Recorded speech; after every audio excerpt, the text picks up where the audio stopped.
সামনেই ক্রিসমাস অর্থাৎ 25শে ডিসেম্বর বড়দিন। আর এই ক্রিসমাস নিয়ে শিল্পা প্রচন্ড পরিমাণে উৎসাহিত, কারণ প্রত্যেক বছর ক্রিসমাস এলেই শিল্পা শপিং করতে বেরিয়ে পড়ে। আর সে অনেক অনেক টাকা দিয়ে জামা কাপড় থেকে শুরু করে Christmas tree, cake, Christmas light, Santa Claus special সমস্ত জিনিসপত্র কেনে। আর প্রত্যেকবারের মতো এবছরও শিল্পা তার বান্ধবী মিমিকে নিয়ে শপিং করতে চলে যায়। কি শীত পড়েছে দেখেছিস? এই ঠান্ডার মধ্যে কাঁপতে কাঁপতে ক্রিসমাসের জন্য শপিং করতে দারুণ লাগে। চল আজকে আমরা স্টার মলে যাব, আর ওখানে সান্তা ক্লজ দোকানে ঢুকে সব শপিং করে নেব। আরে বাবা, ক্রিসমাসের এখনো কিন্তু অনেক দেরি আছে, তুই এরকম করছিস কেন? আমার কলেজে একটা ইম্পর্টেন্ট ক্লাস ছিল, তোর জন্য আমি ক্লাসটা করতে পারলাম না, কারণ তুই বললি ক্রিসমাসের শপিং করতে যেতে হবে। আমার আর ভালো লাগে না, তুই তো একাই যেতে পারতিস, বল। এই একদম বাড়াবাড়ি করবি না, বছরে একবার ক্রিসমাস আসে, আর এখন ক্লাসের কি আছে তোর? চুপচাপ আমার সঙ্গে শপিং করবি, তারপর আমি বাড়িঘর সুন্দর করে সাজাবো, তুই আমাকে হেল্প করবি, কেমন? এই বলে দুই বান্ধবী স্টার মলে চলে যায়। আর সান্তা ক্লজ দোকানে গিয়ে শিল্পা নিজের মনের মতো বিভিন্ন রকমের শপিং করতে শুরু করে দেয়। আর সে যখন শপিং করে তখন সেই দোকানের মালিক রনি তাকে দেখে পছন্দ করে ফেলে, কারণ যেহেতু সামনে ক্রিসমাস, তাই শিল্পা একটা খুব সুন্দর লাল কালারের গাউন পরে আসে, আর তাকে সেই গাউন পরে অপূর্ব সুন্দরী দেখায়। তাই রনি কিছুতেই শিল্পার দিক থেকে চোখ সরাতে পারে না। আর এভাবেই দেখতে দেখতে শিল্পার যখন শপিং করা হয়ে যায়, এমন সময় প্লিজ এগুলো একটু বিল করে দিন, এর মধ্যে সান্তা ক্লজের জামা কাপড়, Christmas tree, Christmas cake, pastry, muffin, light সবকিছু আছে। আর টোটাল কত টাকা হয়েছে আমাকে একটু কাইন্ডলি বলুন। ম্যাম, আপনার টোটাল 20,000 টাকা হয়েছে। আপনি ক্যাশ পেমেন্ট করবেন নাকি কার্ডে পেমেন্ট করবেন? হ্যাঁ, আমি কার্ডে পেমেন্ট করে দিচ্ছি, নো প্রবলেম। এই বলে শিল্পা তার শপিং এর টাকা যখন কার্ডে পেমেন্ট করতে যাবে, তখন সে দেখে যে তার কার্ড ব্লক হয়ে গেছে। ফলে সে ভীষণ পরিমাণে ভয় পেয়ে যায়। আর এমনকি তার বান্ধবী মিমির কাছেও তখন অত টাকা থাকে না, যার ফলে শিল্পা লজ্জার চোটে কি করবে বুঝে উঠতে পারে না। আর এমন সময় শিল্পা তার বাবাকে ফোন করে, কিন্তু তার বাবা ভালো করেই জানিয়ে দেয় যে তারও কার্ড সার্ভিসিং এর জন্য ব্লক করে দেওয়া হয়েছে। এ বাবা, কি লজ্জার ব্যাপার বলতো মিমি, আমি এতগুলো শপিং করলাম আর এখন টাকা না দিয়ে দোকান থেকে চলে যাব? একটা জিনিসও আমি বাড়িতে নিয়ে যেতে পারবো না।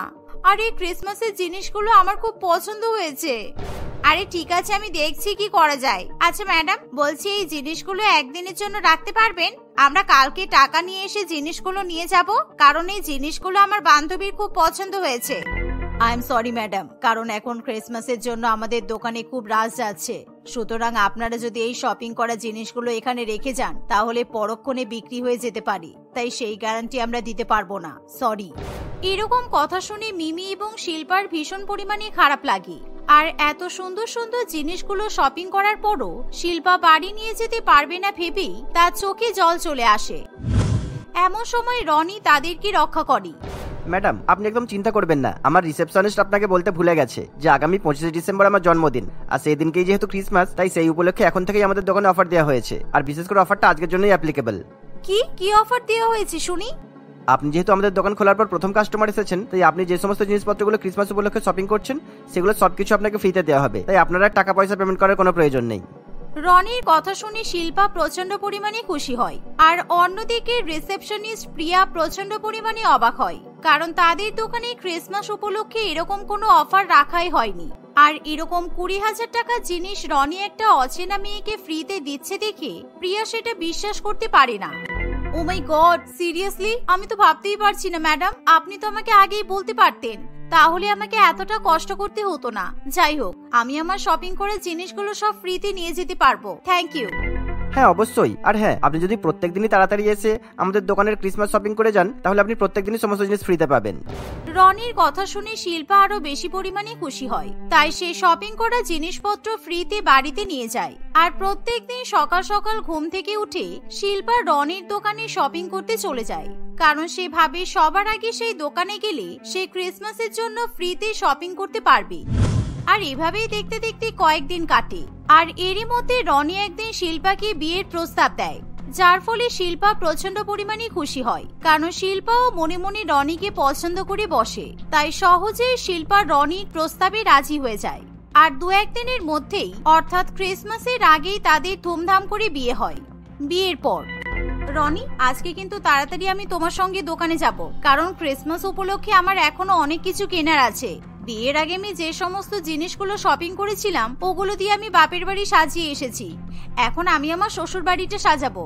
এরকম করো না শিল্পী, এখন আমার দোকানে অনেক কাজের চাপ আছে, আর দোকানে অনেক অনেক বিদেশি জিনিসপত্র নিয়ে আসা হয়েছে, কারণ ক্রিসমাস উপলক্ষে সবাই শপিং করতে আসছে। তাই তুমি এখন কেন আমাদের দোকানে শপিং করতে যাবে বলো তো? শিল্পা তার বরের কথা শুনে রাগ করে, কারণ বিয়ের আগে রনি তাকে সমস্ত জিনিসপত্র ফ্রিতে দিয়েছে, আর এখন রনি শিল্পার ক্রিসমাস উপলক্ষে শপিং করা মোটেই পছন্দ করতে পারছে না। লোকে ঠিকই বলে বিয়ের আগে সব ছেলেরা অন্যরকম থাকে আর বিয়ের পর অন্যরকম হয়ে যায়। এখন তুমি আর আমাকে ফ্রিতে ক্রিসমাস উপলক্ষে শপিং করতে দেবে না, তাই তো? তখন যেহেতু আমাকে পটানোর ছিল তাই জন্য আমাকে ফ্রিতে জিনিসপত্র দিচ্ছিলে। আরে তুমি আমাকে ভুল বুঝো না, ঠিক আছে? আজ রাত্রিবেলা বাড়ি ফেরার সময় আমি দোকান থেকে তোমার জন্য একটা বিদেশি সান্টা ক্লজ ড্রেস নিয়ে আসবো, তাই তোমাকে এখন কষ্ট করে দোকানে যেতে হবে না। আর তোমার যা লাগবে আমাকে বলবে, আমি তোমাকে বাড়িতে সবকিছু নিয়ে এসে দেবো, কেননা এখন আমাদের দোকানটাও তো তোমারই। রনির কথা শুনে শিল্পা ভীষণ পরিমাণে খুশি হয়, তাই শিল্পা সারাদিন তার স্বামীর বাড়িতে ফেরার জন্য অপেক্ষা করে, কারণ রনি বাড়িতে ফিরে আসলেই সে তার জন্য স্পেশাল সান্তা ক্লজ ড্রেস নিয়ে আসবে। কিন্তু রনি যখন সেদিন বাড়িতে ফিরে আসে সে কোনো রকম কোনো ড্রেস নিয়ে আসে না। আর এমন সময় শিল্পা আবার তার বরের উপর প্রচন্ড পরিমাণে রেগে যায়।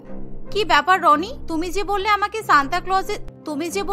সান্তা ক্লজের স্পেশাল ড্রেস দোকান থেকে নিয়ে এসে দেবে, আমি সারাদিন সেটার জন্য অপেক্ষা করে বসে থাকলাম, কোথায় আমার ড্রেস? কোথায়? তুমি তো ফাঁকা হাতে বাড়ি ফিরলে। প্লিজ কিছু মনে করো না শিল্পী, আসলে আজকে দোকানে অনেক কাস্টমার এসেছিল, আর আমি তোমার জন্য যে সান্তা ক্লজের ড্রেসটা আলাদা করে রেখেছিলাম সেটা একটা কাস্টমার পছন্দ করে নিয়ে নিয়েছিল, তাই ওটা আমি ওনাকে বিক্রি করে দিয়েছি। একমাত্র এই কারণেই আমি তোমার উপর ভরসা করতে চাই না। আমি যদি সকাল সকাল তোমার দোকানে যেতাম তাহলে আমি নিশ্চয়ই ক্রিসমাস উপলক্ষে ড্রেস থেকে শুরু করে ক্যাডবেরি সবকিছু শপিং করে নিয়ে আসতে পারতাম, কিন্তু তুমি তো আমাকে যেতেই দিলে না। আর এখন দেখো তুমি নিজেও আমাকে শপিং করে নিয়ে এসে দিলে না। এই বলে শিল্পা নিজের ঘরে চলে যায়, আর সে রাগ করে সেদিন কোনো কথা না বলে ঘুমিয়ে পড়ে। সেই সাথে শিল্পা সেদিন রনিকে খাবার পর্যন্ত খেতে দেয় না। আর পরের দিন সকালবেলা ঘুম থেকে উঠেই শিল্পা তার স্বামীকে না জানিয়ে সান্তা ক্লজ দোকানে গিয়ে বেশি বেশি করে শপিং করতে শুরু করে, আর সে ফ্রি ফান্ডে সবকিছু শপিং করে বাড়িতে নিয়ে আসে। অন্যদিকে যখন রনির দোকানে কাস্টমার আসে তখন রনি কোনো জিনিসপত্র বিক্রি করতে পারে না, কারণ তার বউ এরই মধ্যে সমস্ত জিনিসপত্র নিয়ে বাড়িতে পৌঁছে যায়। আর এভাবে দেখতে দেখতে কিছুদিন কাটে, আর শিল্পীর এরকম ক্রিসমাস শপিং আর বন্ধ হয় না। সে নিজের শ্বশুর বাড়ি খুব সুন্দর করে সাজিয়ে তোলে। রনি বলেছিল ওর 25শে ডিসেম্বরেই জন্মদিন, ওর জন্মদিন উপলক্ষে বাড়িতে একটা বড় পার্টি দিলে খুব ভালো হবে। আর এবার পার্টি উপলক্ষে আমি আরো বেশি বেশি করে শপিং করব, আর এই পার্টিটা আমি পুরোপুরি সারপ্রাইজ ভাবে প্ল্যান করব। এভাবে শিল্পা তার বরের জন্মদিনে বড় পার্টি প্ল্যান করতে শুরু করে। অন্যদিকে ক্রিসমাস উপলক্ষে রনি তার দোকানে ভীষণ পরিমাণে ব্যস্ত হয়ে পড়ে, কারণ শহরের সবাই এখন ক্রিসমাস উপলক্ষে শপিং করতে ব্যস্ত। আর এমন সময় একজন খুবই গুরুত্বপূর্ণ কাস্টমার রাকেশ তার মেয়েকে নিয়ে ক্রিসমাস উপলক্ষে শপিং করতে আসে। বাবা, আমি ক্রিসমাস টুপি, ক্রিসমাস ড্রেস, ক্রিসমাস ট্রি, মিষ্টি, কেক সবকিছু নেব। আর আমি জানি এই আঙ্কেলটার দোকানে সবকিছু পাওয়া যায়, কারণ আগের বছর আমি এখান থেকেই শপিং করে নিয়ে গেছি। মিস্টার রনি, আমার মেয়ে যে জিনিসগুলো বললো ওগুলো আপনি কাইন্ডলি একটু এনে দিন, কেননা আমাদের একটু তাড়াহুড়ো আছে। বুঝতেই তো পারছেন সামনে ক্রিসমাস, সেই জন্য মেয়েকে নিয়ে একটু শপিং করতে বেরিয়েছি। একটু অপেক্ষা করুন, আমি আপনাকে সমস্ত জিনিসপত্র নিয়ে এসে দিচ্ছি। এই প্রিয়া, ওনার মেয়ে যা যা জিনিসপত্র বলেছে সবকিছু এনে দাও তো। আর উনি কিন্তু আমাদের খুব গুরুত্বপূর্ণ কাস্টমার, ওনাদের যেন কোনো অসুবিধা না হয়। রনির কথা শুনে প্রিয়া একেবারে চুপ করে দাঁড়িয়ে থাকে, আর সে কিছুতেই কোনো জিনিস নিয়ে আসতে পারে না, যার ফলে রনি প্রচন্ড পরিমাণে রেগে যায়। তাই সে প্রিয়াকে বকাবকি করতে শুরু করে।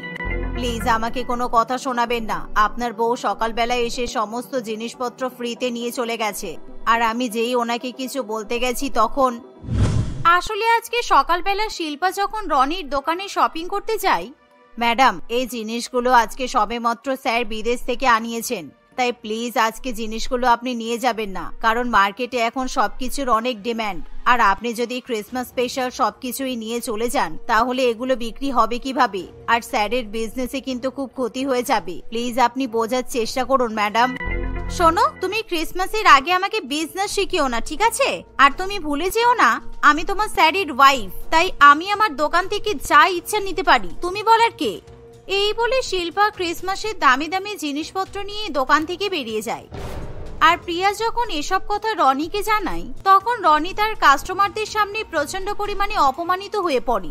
আর এমন সময় রনি কিছুতেই তার কাস্টমার রাকেশ এবং তার মেয়েকে কিছুই বিক্রি করতে পারে না, তাই তারা রাগ করে দোকান থেকে চলে যায়। আর অন্যদিকে শিল্পা তার বরের 25শে ডিসেম্বরের জন্মদিনে পার্টি নিয়ে ব্যস্ত হয়ে থাকে। সে অনলাইন থেকে ক্রিসমাসের জন্য দামি দামি গাছ কেনে কিংবা কখনো দামি দামি গিফট কিনতে ব্যস্ত থাকে। আর যেহেতু রনির জন্মদিন এবং ক্রিসমাস একই দিনে পড়েছে, তাই শিল্পা কিছুতেই নিজেকে শপিং করা থেকে আটকে রাখতে পারে না। রনির দোকান থেকে শপিং করতে করতে আমি বিরক্ত হয়ে গেছি, তাই আজকে আমি অনলাইন থেকে ক্রিসমাসের জন্য দামি দামি কেকের অর্ডার দিয়ে দিই, কারণ আমার সব বন্ধুরাই তো অনলাইন থেকে শপিং করছে।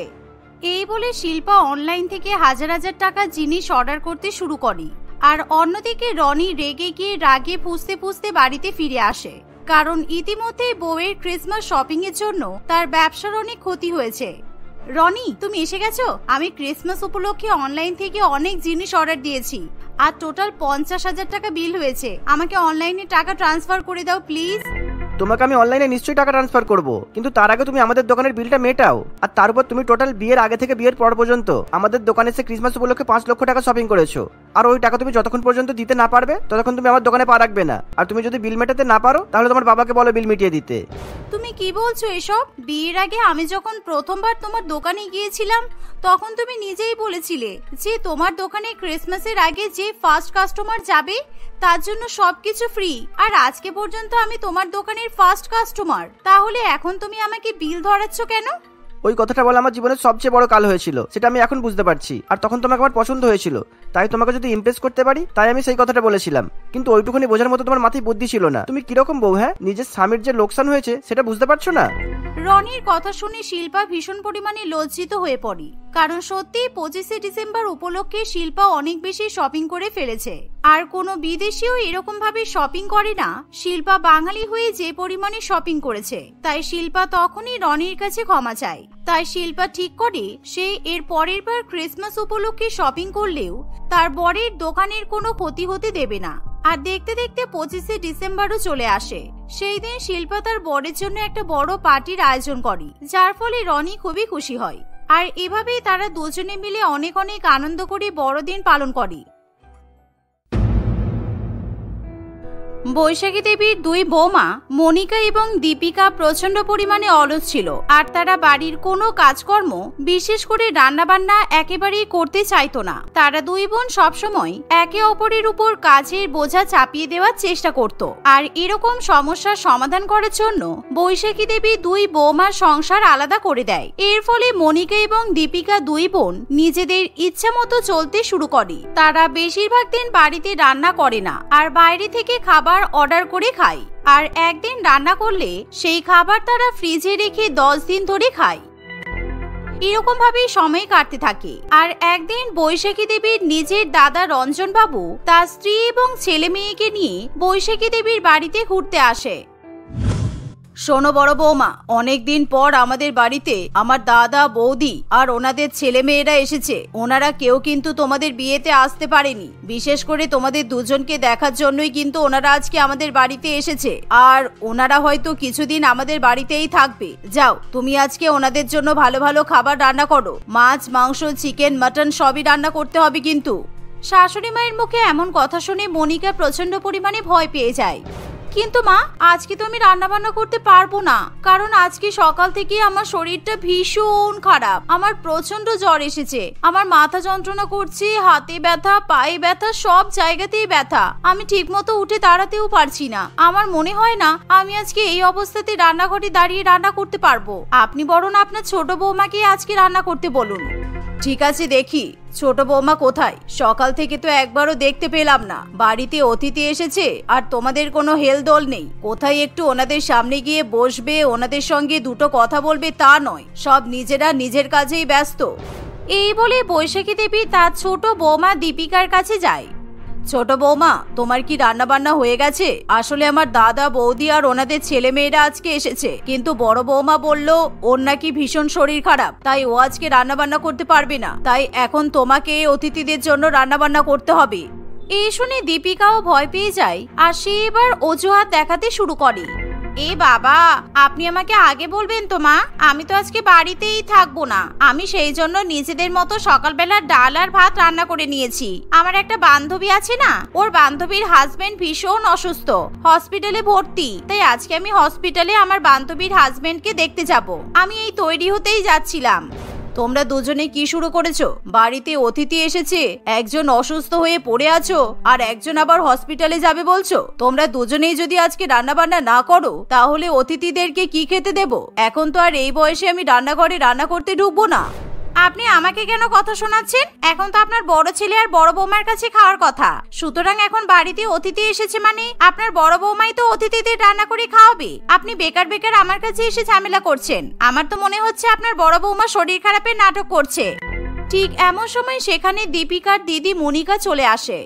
এই, তোর এত বড় সাহস! কি বললি তুই? আমি শরীর খারাপের নাটক করছি? কেন রে, মানুষ কি অসুস্থ হতে পারে না? আর আমরা বলেছিলাম মা এক সপ্তাহ আমার কাছে খাবে, এক সপ্তাহ তোর কাছে খাবে, কিন্তু বাড়ির অতিথিদেরকে নিয়ে তো এরকম কোনো ভাগাভাগি হয়নি। আমার নামে ফালতু কথা বললে না, একদম মুখে মেরে তোর মুখ ভেঙে দেব। আজকে আমি কিছুতেই রান্না বান্না করতে পারবো না। আজকে রান্না তুই করবি। দেখেছেন তো মা, আপনার বড় বৌমা কেমন মিথ্যা কথা বলছে? আপনার বিশ্বাস হয়েছে তো? দিদি, তোর যদি এতই শরীর খারাপ থাকতো তাহলে তুই নিজের ঘর থেকে উঠে এসে গায়ের জোর দেখিয়ে আমার সঙ্গে ঝগড়া করতে পারতিস না। মা, আপনি আর আপনার বড় বৌমা বুঝে নিন বাড়ির অতিথিদের কি খাওয়াবেন। আমি তো চললাম। দুই বৌমার মুখে এমন কথা শুনে বৈশাখী দেবী প্রচন্ড পরিমাণে রেগে যায়। এর ফলে সে তার দুই বৌমাকেই প্রচন্ড পরিমাণে বকাবকি করতে শুরু করে। আর এভাবেই বাড়িতে একটা অশান্তির সৃষ্টি হয়। আর বাড়ির অতিথিরা যখন ঝগড়ার কারণ বুঝতে পারে তখন তাদের খুবই খারাপ লাগে আর তারা প্রচন্ড অপমানিত বোধ করে। বোন, তুই শুধু শুধু আমাদের জন্য দুই বৌমার সঙ্গে ঝগড়াঝাটি করিস না। আমার মনে হচ্ছে তোদের বাড়িতে এসে আমরা খুব ভুল করে ফেলেছি। যেদিন তোর মনে হবে তোর বৌমারা ভালোবেসে রান্না করে আমাদেরকে খাওয়াতে পারবে সেদিনই আমাদেরকে নিমন্ত্রণ করবি। তার আগে আমরা কখনো এখানে আসবো না। এই চলো চলো সবাই। এই বলে রমেশ বাবু তার পরিবারকে নিয়ে নিজের বাড়িতে ফিরে যায়, যার ফলে বৈশাখী দেবীর প্রচন্ড পরিমাণে খারাপ লাগে। তাই বৈশাখী দেবী নিজের দুই বৌমার সঙ্গে কথা বলাও বন্ধ করে দেয়। আমার দাদা আর বৌদি কত শখ করে এতদিন পর আমার বাড়িতে এলো, কিন্তু দুই বৌমার জন্য অপমানিত হয়ে এখান থেকে চলে গেল। এখন যদি ব্যাপারটা সবাই জানতে পারে তাহলে সবাই কতটা নিন্দা করবে। আমার দুই বৌমাকে নিয়ে আমি একেবারে জ্বলে পুড়ে মরে গেলাম। এভাবে বৈশাখী দেবী মনে মনে যখন আকাশ পাতাল ভাবনা চিন্তা করতে থাকে তখনই সেখানে তার বড় বৌমা মনিকা এসে বলে, মা, বলছি আজকে আপনি কি খাবেন আমাকে বলুন। আমি আপনার পছন্দ মতো খাবার রান্না করে আপনাকে খাওয়াবো। ভয় পাবেন না, আমি আজকে আপনাকে বাসি খাবার খাওয়াবো না, একদম টাটকা তাজা খাবার রান্না করে খাওয়াবো। আমার দাদা আর বৌদিকে তো কালকে একটু মাংস ভাত পর্যন্ত রান্না করে খাওয়াতে পারলে না, এখন আবার শাশুড়ি মায়ের কাছে ভালো সাজার নাটক করছো। কি দরকার সেটা খুলে বলো। তোমাদের জন্য লজ্জায় আমি আমার দাদা আর বৌদিকে ফোন পর্যন্ত করতে পারছি না। দেখুন মা, যেটা হয়েছে সেটা ভুলে যান না। একই কথা নিয়ে পড়ে থাকলে হবেন বলুন তো? ও হ্যাঁ, আমি যেটা আপনাকে বলতে এসেছিলাম, আসলে মা আমাদের বিয়ের পর তো আমরা এখনো পর্যন্ত কোথাও ঘুরতে যেতেই পারিনি। তাই আমি আর আপনার ছেলে ভাবছিলাম আমরা এবার বিদেশে মানে থাইল্যান্ডে ঘুরতে যাব। কিন্তু থাইল্যান্ডে ঘুরতে যাওয়ার জন্য 2 লক্ষ টাকা লাগবে। হ্যাঁ, তো আমি কি করব? আমাকে টাকার গল্প শোনাতে এসেছো কেন? না, আসলে আপনার ছেলের কাছে তো এখন অত টাকা নেই, বুঝতেই তো পারছেন। যা টাকা ইনকাম করে সবই আপনার হাতে দেয়, তারপর সংসার খরচ আছে, এভাবে তো সব টাকাই শেষ হয়ে যায়। আমাদের কাছে তো বেশি টাকাই থাকে না। তাই আপনার ছেলে বলল আপনি যদি আমাদেরকে 2 লক্ষ টাকা দেন তাহলে আমরা থাইল্যান্ডে যেতে পারবো। মনিকার কথা শুনে তখনই সেখানে তার ছোট বোন দীপিকা চলে আসে। মা, আপনি যদি আপনার বড় ছেলে আর বড় বৌমাকে থাইল্যান্ডে যাওয়ার জন্য টাকা দেন তাহলে কিন্তু আমাদেরকেও দিতে হবে। হ্যাঁ, কারণ আমার অনেকদিন ধরেই বিদেশে ঘুরতে যাওয়ার ইচ্ছা। দুই বৌমার মুখে এমন কথা শুনি বৈশাখী দেবীর মাথায় একটা খুব ভালো আইডিয়া আসে আর সে মনে মনে তার দুই বৌমাকে জব্দ করবে বলে ঠিক করে। ঠিক আছে, তোমরা থাইল্যান্ডে ঘুরতে যেতে চাও তাই তো? তবে তোমাদের দুজনকে তো আমি একসঙ্গে থাইল্যান্ডে যাওয়ার জন্য টাকা দিতে পারবো না। তাই তোমাদের কাছে আমার একটা শর্ত আছে। আমি আমার দাদা আর বৌদিকে আবার আমাদের বাড়িতে নিমন্ত্রণ করব। আর তোমাদের মধ্যে যে এবার আমার দাদা বৌদির ভালো মতো অতিথি আপ্যায়ন করতে পারবে আর ওনারা বাড়ি ফেরার সময় তোমাদের দুজনের মধ্যে যার প্রশংসা করে যাবে আমি তাকেই 2 লক্ষ টাকা দেব। ঠিক আছে মা, আপনি একদম চিন্তা করবেন না। আপনি মামা আর মামিকে নিমন্ত্রণ করুন আর ওনাদের ছেলে মেয়েকেও ডেকে নিন। এবার ওনাদের খাওয়ানোর সমস্ত দায়িত্ব আমার। দীপিকাকে কিছুই করতে হবে না। ওনারা যদি এখানে 1 মাস থাকেন আমি 1 মাস ওনাদেরকে ভালো ভালো খাবার রান্না করে খাওয়াবো। ও আচ্ছা, তুমি ওনাদেরকে ভালো মন্দ খাবার রান্না করে খাওয়াবে আর ওনারা তোমার প্রশংসা করে চলে যাবে। তারপর মা তোমাকে 2 লক্ষ টাকা দেবে, সেই টাকা নিয়ে তুমি থাইল্যান্ডে যাবে। আর আমি কি তাকিয়ে তাকিয়ে দেখবো? ওনারা তো শুধু তোমার অতিথি নয়, আমারও অতিথি। আমরা দুজনে মিলেই ওনাদের অতিথি আপ্যায়ন করব। মা, আপনি শুধু ফোন করে ওনাদেরকে আসতে বলুন। এই শুনে বৈশাখী দেবী তার দাদা এবং বৌদিকে ফোন করে, কিন্তু তারা আর কিছুতেই অতিথি হিসেবে বৈশাখীদের বাড়িতে যেতে চায় না। তবে বারে বারে বৈশাখী দেবী তাদেরকে অনুরোধ করলে রমেশ বাবু তার পরিবারকে নিয়ে সেখানে যেতে রাজি হয়। আর এর ফলে মনিকা এবং দীপিকা দুজনেই প্রচন্ড পরিমাণে খুশি হয়। আর তারা দুজনেই অতিথিদের জন্য রান্না বান্না করতে শুরু করে দেয়। তারা দুজনেই মাছ, মাংস, চিকেন, পনির, biryani, fried rice, chilli chicken ইত্যাদি খাবার রান্না করে। আর দুপুরবেলা যখন তাদের বাড়িতে অতিথি আসে, মনিকা সবার আগে ছুটে গিয়ে মামা শ্বশুর এবং মামি শাশুড়ি মাকে প্রণাম করে। মামা, মামি, চলুন, আমি আপনাদের জন্য অনেক খাবার রান্না করেছি। আজকে আপনারা সবার প্রথমে আমার কাছে খাবেন। আরে বাবা, আমরা তো এইমাত্র এলাম, আমাদেরকে একটু বসতে দাও, তারপর তো খাবো। তা তোমাদের শাশুড়ি মা কোথায়? ডাকো। আরে না না মামা, সব খাবার তো ঠান্ডা হয়ে যাবে। আমি আপনাদের জন্য সব খাবার টেবিলে পরিবেশন করে রেখেছি। আমি আপনাদের জন্য chicken biryani, mutton biryani, fried rice, chilli chicken রান্না করেছি। আপনারা একবার আমার হাতের খাবার খেয়ে দেখুন, আপনাদের খুব ভালো লাগবে। এমন সময় সেখানে দীপিকা এসে বলে, আরে দিদি, এনারা তো এইমাত্র এখানে এলেন আর তুমি এখনই ওনাদেরকে মেন কোর্স খেতে বলছো? মেন কোর্স খাওয়ানোর আগে তো স্টার্টার খাওয়ানো দরকার। এ বাবা, তুমি বুঝি এনাদের স্টার্টারই খাওয়ানোর জন্য কোনো কিছু রান্না করোনি? আচ্ছা, কোনো অসুবিধা নেই, আপনারা আমার সঙ্গে চলুন। আগে আপনারা আমার কাছে স্টার্টার্স খেয়ে নেবেন। আপনাদের জন্য আমি crispy baby corn, smoky chicken, hariyali chicken, chicken kebab, mutton chop, fish fry, roasted chicken আরো অনেক কিছু রান্না করেছি। ওরে বাবা, দীপিকা এত রকমের খাবার কিভাবে রান্না করলো? আমার মনে হচ্ছে ও নিশ্চয়ই আমাকে টেক্কা দেওয়ার জন্য বাইরে থেকে খাবারগুলো অর্ডার করেছে। আরে ঠিক আছে ছোট বৌমা, চলো আমরা বরং তোমার কাছে আগে স্টার্টারগুলো খেয়ে নিই। কারণ তুমি যেই খাবারের নাম বললে সেই খাবারগুলো আমরা আগে কখনো খাইনি, তাই আজকে নতুন খাবার ট্রাই করা যাক। এই শুনে মনিকার আর কিছু করার থাকে না, আর রমেশ বাবু এবং তার পরিবারের সকলে দীপিকার কাছে স্টার্টার্স খেতে চলে যায়। আর দীপিকার কাছে সেই খাবারগুলো খেয়ে প্রত্যেকের ভীষণ পরিমাণে ভালো লাগে, তাই সবাই মিলে দীপিকার খুবই প্রশংসা করতে শুরু করে। দেখলেন তো আমি কত ভালো রান্না করতে পারি। আপনারা কিন্তু আজকে সারাদিন আমার কাছেই খাবেন। আমার দিদির কাছে খাবার খেতে যাওয়ার কোনো দরকার নেই। আসলে আমার দিদি একদমই ভালো খাবার রান্না করতে পারে না, সবসময় খাবারে অতিরিক্ত লঙ্কা গুঁড়ো দিয়ে দেয়। সেই জন্য আমার শাশুড়ি মা আমার দিদির হাতের খাবার খেতেই পারে না। মনিকা লুকিয়ে লুকিয়ে দীপিকার মুখে এমন কথা শুনলে প্রচন্ড পরিমাণে রেগে যায়। আর সে মনে মনে ভাবে, আমাকে কিছু একটা করতেই হবে। দীপিকা তো অতিথিদের একেবারে বশ করে নিচ্ছে। আমার মনে হচ্ছে ওনারা আর আমার কাছে কিছুই খেতে আসবে না। আমাকে এমন কিছু একটা করতে হবে যাতে ওরা দীপিকার কাছে আর খাবার না খায়। আইডিয়া। এই বলে মনিকা দীপিকার রান্নাঘরে চলে যায় আর রান্নাঘরে রাখা সমস্ত খাবারে জোলাপ মিশিয়ে দেয়। আর কিছুক্ষণ পরে দীপিকা সেই খাবারগুলো রমেশ বাবু এবং তার পরিবারকে ও সেই সাথে তার শাশুড়ি মাকেও খেতে দেয়। আর সেই খাবারগুলো খাওয়ার পর থেকেই তাদের প্রত্যেকের প্রচন্ড পরিমাণে পেট খারাপ করে আর তারা বাড়ি বাড়ি বাথরুমে যেতে শুরু করে। ফলে রমেশ বাবু এবং তার পরিবার প্রচন্ড পরিমাণে রেগে যায়। দেখেছেন তো, আপনাদেরকে বারবার করে বললাম আমার বোনের হাতের খাবার খাবেন না। আমার বোন খাবারে অতিরিক্ত পরিমাণে তেল মশলা ব্যবহার করে, সেই জন্য আপনাদের সবার পেট খারাপ করলো। চলুন আপনারা এবার আমার হাতে স্বাস্থ্যকর খাবার খাবেন। আপনারা যে কদিন খাবেন আমার কাছেই খাবেন এবার। দিদি, আমি জানি তুই নিশ্চয়ই খাবারে কিছু একটা মিশিয়েছিস, সেই জন্য এনাদের সবার পেট খারাপ করেছে। তুই সত্যি করে বল, খাবারে কি মিশিয়েছিস? এভাবেই দুই বোন আবার নিজেদের মধ্যে ঝগড়া শুরু করে। এর ফলে রমেশ বাবু এবং তার পরিবার রেগে গিয়ে আবার সেখান থেকে চলে যায়। আর বৈশাখী দেবী এবার তার দুই বৌমার উপর প্রচন্ড পরিমাণে রেগে যায় আর সে তার দুই বৌমাকে কথা শোনাতে শুরু করে। থামো এবার তোমরা কখনোই অতিথিদের আপ্যায়ন করতে পারবে না। যাওয়ার সময় আমার দাদা আর বৌদি তোমাদের দুজনের নামেই দুর্নাম করে গেল আর বলে গেল ওনারা আর কখনো আমাদের বাড়িতে আসবে না। তাই তোমাদের মধ্যে কেউই থাইল্যান্ডে যাওয়ার জন্য 2 লক্ষ টাকা পাবে না। ঝগড়া করো তোমরা দুজনে, এছাড়া তো তোমরা আর কিছুই পারবে না। শাশুড়ি মায়ের কথা শুনে মনিকা এবং দীপিকা দুই বোন একেবারে চমকে ওঠে আর তারা বারে বারে শাশুড়ি মায়ের কাছে ক্ষমা চাইতে থাকে, কিন্তু বৈশাখী দেবী তাদেরকে ক্ষমা করে না। এর ফলে দুই বোনের কাছে আফসোস করা ছাড়া আর কোনো উপায় থাকে না।